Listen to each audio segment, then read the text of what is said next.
This is Business and Economy Network. Hello, wonderful people. Happy Valentine's Day. I wish you all the love you so desire. Thank you so much for joining us on yet another exciting episode of your program. It's our program. This is Business and Economy Network. My name is Ohioze Edna. On our program rundown for today for Spotlight, we're in Abuja with the Managing Director, Chief Executive Officer, Federal Airports Authority of Nigeria, popularly known as FAN. They are responsible for the smooth running of airports in Nigeria. And for Company in Focus, we have the MD CEO, Nigerian Airspace Management Agency, NAMA, responsible for communication, navigation, and surveillance of all aviation operations. For special reports, we bring to you Litu from the agricultural sector, the country coordinator, Open Forum on Agricultural Biotechnology, Nigerian chapter, OFAB, creating awareness on modern biotechnology, looking at its safety and as a sure way to food sufficiency in Nigeria. You know how we do it, it's never a boring moment. Do stay tuned. I'll be right back.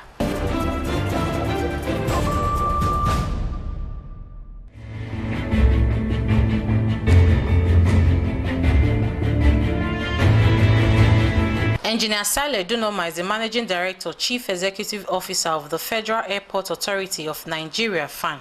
FAN was set up to provide solutions to the challenges of airport operations across Nigeria. FAN is trusted with the responsibilities of developing, providing and maintaining all airports, offering necessary services and making available facilities to always ensure for safe, orderly, speedy and economic operations for air transport. Port Harcourt Airport has experienced tremendous improvements and facility lift, with a brand new terminal of international standard with not less than 7 million passengers. Lots of developments abound and milestones met.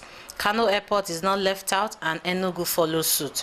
Aviation cannot be relegated to the background as it connects cities, people, goods and services easily.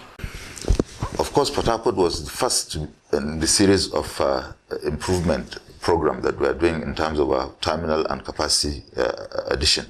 Mr. President, in October, commissioned Port Harcourt Terminal. Now, Port Harcourt Terminal was designed to handle, the old terminal was designed to handle both domestic and international, and the capacity is about 200,000 passengers in a year. But now we're handling like 1.2 million passengers in a year in Port Harcourt. So, of course, it's very tight. We had to do a rehabilitation, and the terminal was under construction, and we're still operating, international and domestic, and that gave us, if you like to say, a bad image, because passengers were not comfortable. The domestic passengers had passed arrival. Domestic passengers had to pass through a tent, and it was not comfortable at all. And actually, I apologize for the passengers for that period. But today, as we speak, we have a brand new international terminal with a capacity of 7 million passengers in Port Harcourt, and the old terminal is undergoing rehabilitation. The rehabilitation will be completed in the next 1 month. Because it's at 90% completion also.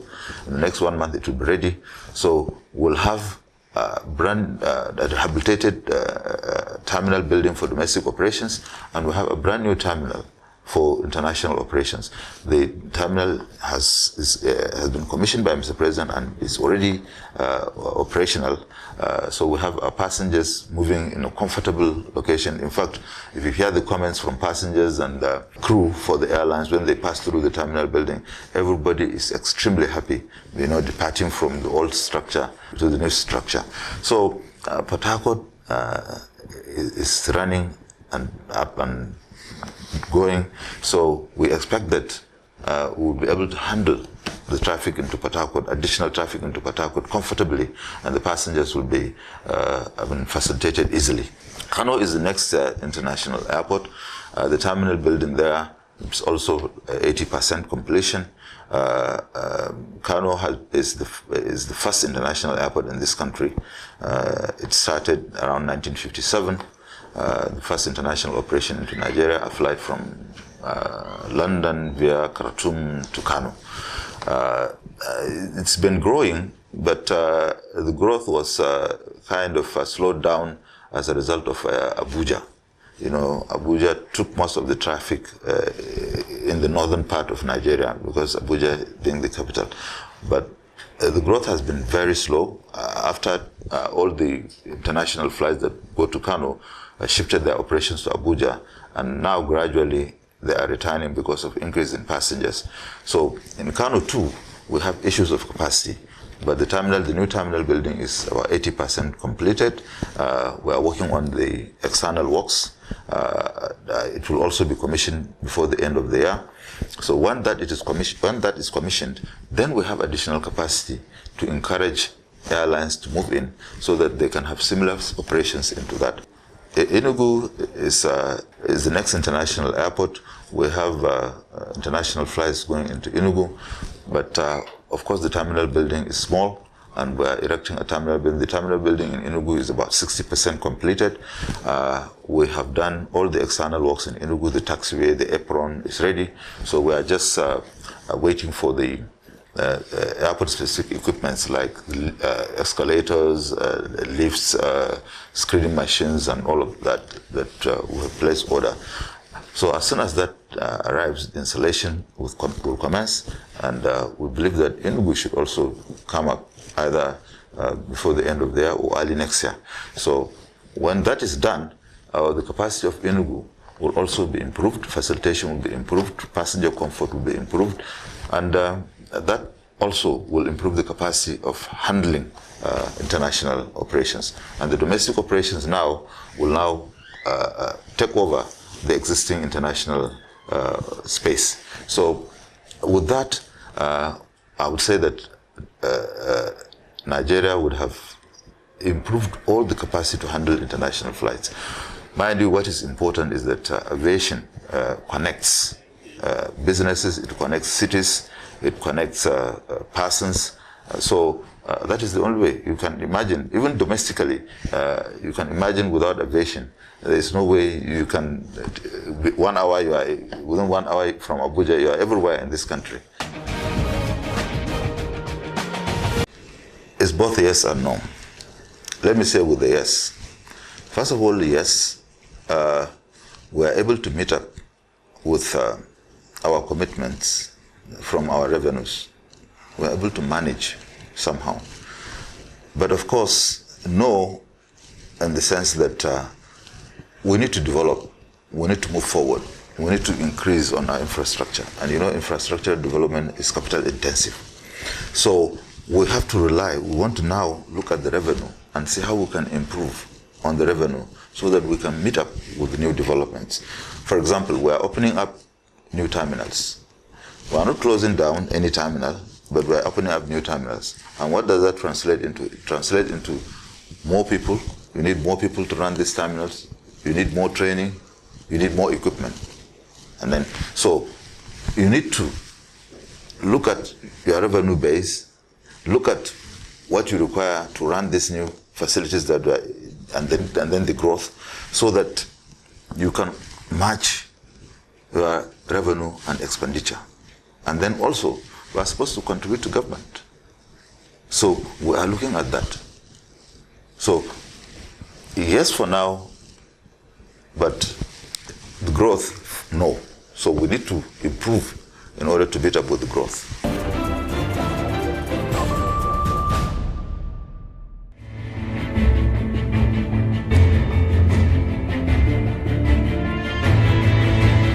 The Nigerian Airspace Management Agency was established by the Nigerian government, fully authorized to handle air navigation, charting, flight planning, consulting, training, and air traffic control matters.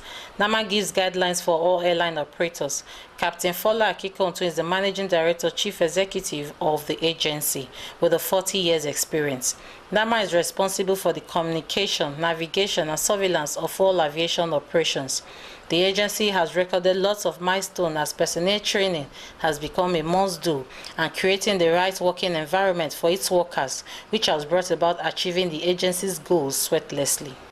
In the last 2 years, we've made efforts to ensure that we calibrate this equipment. ILSs are required to be calibrated every 6 months to ensure that they are up to, They provide proper guidance. VORs are a longer period of 12 months.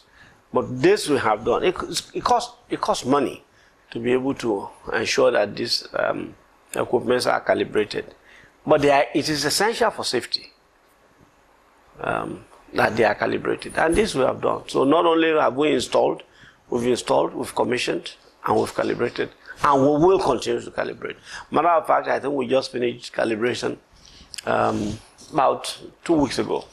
And in furtherance to that, we also ensure that not only did we calibrate the nav aids, hardware and nav aids, we calibrated the light system guidance, PAPIs,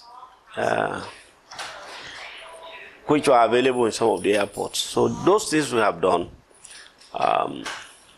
Then, what have we done with surveillance?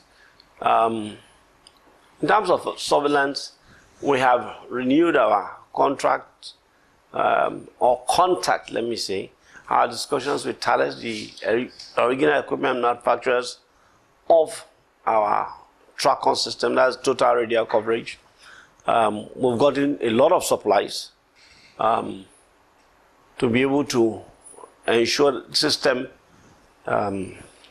system works well. Spares are provided, and we're getting very close to signing off on the upgrade of the system, as well as maintaining a contract with Thales. So to that extent, we've moved forward. Spares are available. We have very good relationship with the manufacturers. The upgrades are going to come into place. Spares are being provided. Maintenance is being done. And our engineers have kept the system working. You look at it that in all that man does, who supports what man does? You have the camera here. The camera cannot operate itself. It requires a man to do it. And technology changes.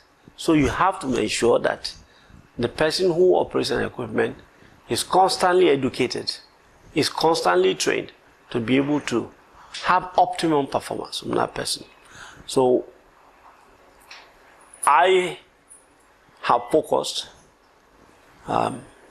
maybe because of my training. I mean, I used to be an instructor, and I ran a school. For me, training of the human person is key. We've expanded our training, both local and foreign, to ensure that our staff are up to date. They benefit from new technology. They benefit from current procedures. They have exposure to procedures that meet global standards and meet ICAO standards. And so to an extent, we have emphasized a lot on training. Well, there's no life without challenge. And we must accept that challenge is the key to life. So to that extent, we'll have challenges, there are no doubts. When I came in here, they had a couple of projects that had been stagnant, like the AIS automation. It almost looked like something that was voodoo when I got in. But I sat down with the engineers, they explained it to me, they lectured me, they taught me. I understood the language, and I talked to the contractor. And so our automated AIS system is going to be operational. But don't forget, this was a contract conceived in 2009, issued in 2010. So here we are, 9 years down the line, we have not completed it. We didn't even have anything to show on ground. But we took it up as a challenge, and God being with us, we'll complete it this year. That's the kind of challenge I like. You look at the multilateration. Again, a project, beautiful project conceived many years ago, which will see traffic in the low-level areas in the Gulf of Guinea. We pushed on it. Today, the contract is signed. Funds are provided. God be with us. 18 months from now, that should be completed. We have responded to the demands of our people. The flying personnel have always said, we want ILS category 3, we want ILS category 3. We want to be able to land like in low visibility conditions. We persuaded government. ILS category 3 is being installed in Lagos and Abuja. Matter of fact, I thought it was going to be my Christmas gift to the public. But if wishes were horses, everybody got it right. It hasn't worked quite well in terms of timing. Not because we did not will it, but because processes make it a bit difficult sometimes. But NAMA guarantees you, in a very short while, we'll have a category 3 system operational in 2 airports, expanding to 3 more. So these are the challenges that it makes us tick. It's challenges that are good for us. And so, as far as challenges, it's been quite comforting to be able to confront the challenges and make some impacts and succeed in some.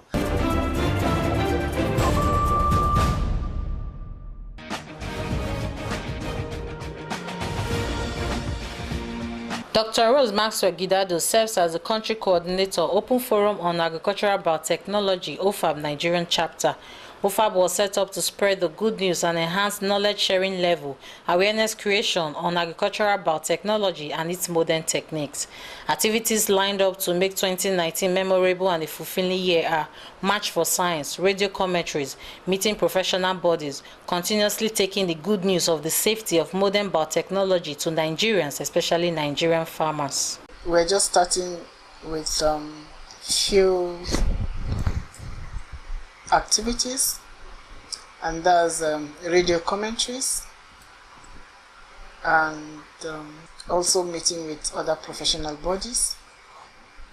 I don't need to mention names. We have the March for Science coming up in April, very soon.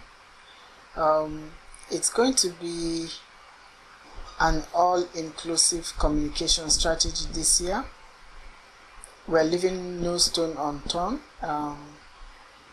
because our products will soon get to the farmers, and so we really need to have an all-intensive activities getting to the farmers, also bringing on board extension workers, because through the extension workers, at least the farmers will understand our language better. Because the BT cotton is already out, it's been released, it's been named, it's been registered, and we're planning to get it to the farmers, even though some of them are testing those products. I think last year, November, December, some farmers were given the cotton seeds, the improved varieties, the 2 varieties that have been improved, to actually plant it on their farms, and demonstration plots were established and all. And I think in some states, few states were selected because of paucity of funds. Not so many states were involved, but out of the states, I think the best result is coming out from Adamawa State. Yes, because the farmers around the Guyuk local government, I think that's where we got the best performance. The farmers there are already used to cultivating cotton, so they know better the difference between the improved varieties and the conventional ones that they have been used to. And so this year there's going to be an extended stakeholders meeting, and then after that I think the 1,000 farmers that have been set down actually to be selected and be given these to improve varieties for them to also cultivate and see things for themselves. There's beans that has been genetically modified to resist maruca, the maruca insect larva. Maruca insect larva, it's the larva of a butterfly actually. That's the local name is butterfly. Of course, all of us know butterfly. Butterfly at its larval stage, like when it's caterpillar, you know caterpillar. It destroys beans. It destroys it while it's flowering, at the flowering stage. Also, even when the seeds are beginning to form or have been formed, the pod, that's why it is called pod borer. Pod borer is when the pods are already formed and the seeds are already there. It destroys it and makes it unavailable, destroys it completely, and the farmer ends up losing all that he has cultivated, because that thing has made some farmers to lose 80 to 90% of what they have actually produced, and that's the source of income for the farmer. Most of them, that's the livelihood. And if your farm is destroyed, what else do you have? Where else do you, would you go to? So they have no any other means of survival. That's what gives them food, that's what gives them money, and so on and so forth. So the farmer is at the mercy of this caterpillar, this maruca. And that's why the scientists thought it wise to actually develop a beans variety, to improve a beans variety that can resist that maruca, and so that the farmer at least can have 100% of what he has cultivated. He can have bumper harvest, and that means empowerment to him, and his income will increase. He'll be able to take his children to school. And this thing started since 2009. So for the past 9 years, of course, trials, evaluations, and words, testings have been going on, confirming that the gene is present in the beans, also confirming that this gene that has been inserted works, that it is efficacious, that it's actually stopping the maruca from destroying it, and so on and so forth. So all those, the 9 years, during the 9 years, all those regulatory, laid down guidelines, rules, all the regulations must be obeyed and must be complied, to. And so that's what the scientists have actually been doing for the past 9 years, carrying out safety analysis, food and feed safety, and then toxicological testing, allergenicity. This gene I have brought in, has it produced any protein that will be toxic to human or to the environment, or destroys the environment, or what, or will also be toxic to animal, and so all those confirmations have to be made with, and then you also have to confirm that it is substantially equivalent to what was already there, the parents of the crop that you have improved on. This is Business and Economy Network.